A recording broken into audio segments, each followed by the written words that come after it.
12 और 13 को एक साथ सभा में लिया जा रहा है।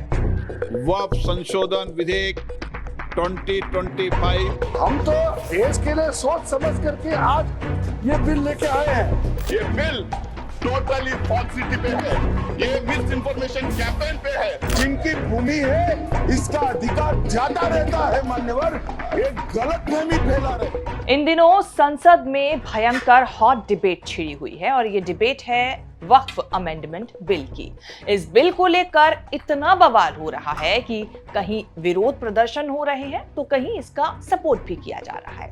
लेकिन बीते दिन लोकसभा में लगभग 12 घंटे की बहस के बाद इस बिल को रात के 2 बजे पास कर दिया गया, यानी कि 3 अप्रैल की सुबह इसको पास कर दिया गया। आइटम नंबर 12 और 13 को एक साथ सभा में लिया जा रहा है। वक्फ संशोधन विधेयक 2025। अब इस बिल के पास हो जाने के बाद राज्यसभा में इसको लेकर डिबेट छिड़ी हुई है, लगातार बातें चल रही हैं। वहीं लोकसभा में 232 सांसदों ने इसके विरोध में वोट दिया, जबकि 288 सांसदों ने इसके पक्ष में वोट दिया, यानी कि नरेंद्र मोदी सरकार के जो सहयोगी दल है उन्होंने भी इसका सपोर्ट किया।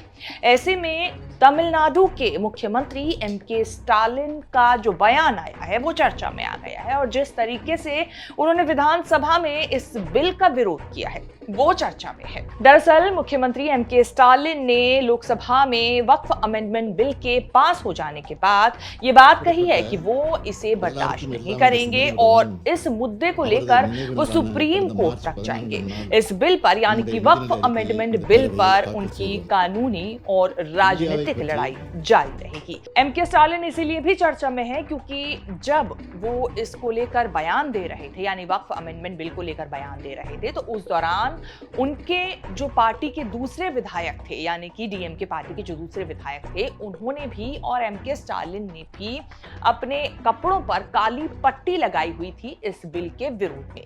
इसी के चलते वो चर्चा में आ गए हैं, सुप्रीम कोर्ट जाने तक की बात कह रहे हैं। स्टालिन ने कहा कि तमिलनाडु इस कानून के खिलाफ लड़ेगा और इसमें सफल होगा। आपको बता दें 27 मार्च को ही तमिलनाडु विधानसभा ने एक प्रस्ताव पारित कर वक्फ संशोधन विधेयक को वापस देने की मांग की थी और इस प्रस्ताव में कहा गया था कि ये कानून धार्मिक सद्भाव को कमजोर करता है और अल्पसंख्यक मुस्लिम समुदाय पर नकारात्मक असर डालता है। स्टालिन ने आगे ये भी कहा कि देश भर के ज्यादातर राजनीतिक दलों ने इस विधेयक का विरोध किया है, फिर भी इसे लोकसभा में पारित कर दिया गया।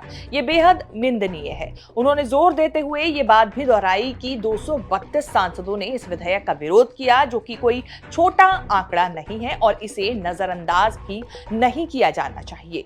एम.के. स्टालिन ने यह भी कहा कि रात को 2 बजे इस तरीके के संवेदनशील कानून को पास कराना सही नहीं है, वो भी तब जब पूरे देश भर में इसे लेकर अलग अलग जगह विरोध प्रदर्शन हो रहे हैं। आपको बता दें कुल लोकसभा में 232 सांसदों ने इसका विरोध किया, जबकि 288 सांसदों ने इस पर समर्थन जताते हुए इसे पास करवा दिया है। जी हाँ, लोकसभा में ये बिल पास हो चुका है। राज्यसभा में इस पूरे बिल को लेकर अभी फिलहाल चर्चा चल रही है, बहस चल रही है। एम.के. स्टालिन सुप्रीम कोर्ट जाने की बात कर रहे हैं। अब देखना होगा कि इस अमेंडमेंट बिल पर, वक्फ अमेंडमेंट बिल पर क्या कुछ नई अपडेट आगे आने वाले समय में देखने को मिलती है। वैसे इस बिल को लेकर आपकी क्या राय है, हमें कमेंट करके जरूर बताएं। इस तरह की खबरें आगे भी देखने के लिए बने रहे न्यूज़ तक के साथ।